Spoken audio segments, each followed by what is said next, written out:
On May 22, 2011, the 7th deadliest tornado in U.S. history struck Joplin, Missouri. As a result of the tornado's direct hit on the stained glass theater in Joplin, Sally Moulton, Randy Mell, and Wendy Istas lost their lives.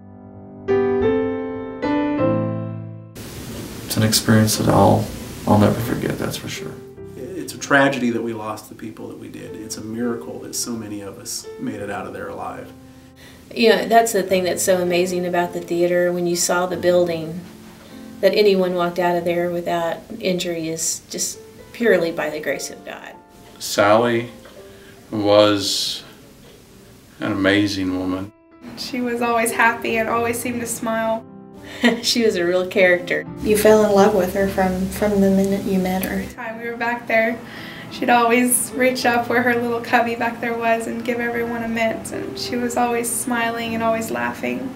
The theater just turned her life around. I could still, in my mind, hear some of her lines that she would say that were so funny. She was sweet. Our patron who was killed, Randy Mell, I had seen him at several shows. He was a theater enthusiast. Since 2002, he would come along to every show, sit in the center aisle, rows C or D, and at intermission, he would always get a Reese cup and a Pepsi, and I don't know why I remember that about him. He was a really nice man. Wendy was one of those directors that she made you smile. She had one of these voices that you could never forget. She always had this smile on her face.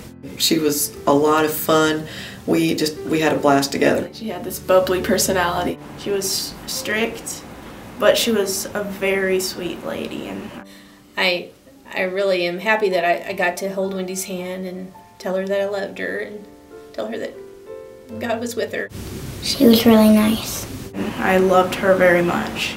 The destruction of the theater has affected a lot of people. Well, for me personally, it was such an impact on my life. I made more friends at that theater than in my entire lifetime. You become a family really quick, and I'm really gonna miss that. I'm sure we'll get back to it, but for now, I miss it. Next to my work and my church, it's been probably the most important thing in my life. If you've ever enjoyed theater, then you can know how our hearts are moved to have this continue. It really is a family. It's a ministry. We weren't just people that put plays on stage and put a show on for people. We were a family. God gives some talents, and He wants us to use them for His glory, and that brings honor to Him when we do that. I know we're going to be missed in the community. I think that there's a big thing that would be lost in Joplin if stained glass theater wasn't around anymore. It's the people that make it up, not so much the building. We just don't want to let this beat us, be the end of. In other words, someone said this can't be our final curtain call. You know, we have to keep going. And our hope is to rebuild. You can't just let it die. We're stuck in limbo and we're a family without a home right now. God can work things out when we can't see how it could be worked out. God's not done with stained glass theater.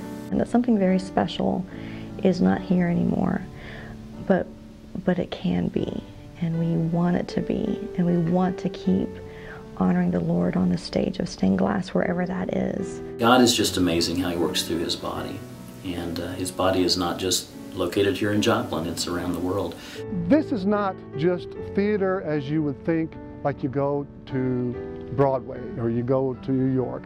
This is Christian theater. We don't do anything off color, everything's G-rated. This community and this world needs an institution like stained glass theater. We pray, we are a Christian example. I think it's second only to the church building itself. The members of the Stained Glass Theater Joplin are as close as any family. Their heart's desire is to come back together and continue their work and their ministry. The biggest thing they need is prayer. Pray for them as they go through this valley, and that they will feel God's presence with them every step of the way. Would you be willing to donate at least $100 for resources, assistance, and the encouragement they will need to rebuild their ministry and help them personally, together we can help them get this done. I am Rebecca Roberts with the Joy Drama Group in Decatur, Texas, and I am asking you to help right now.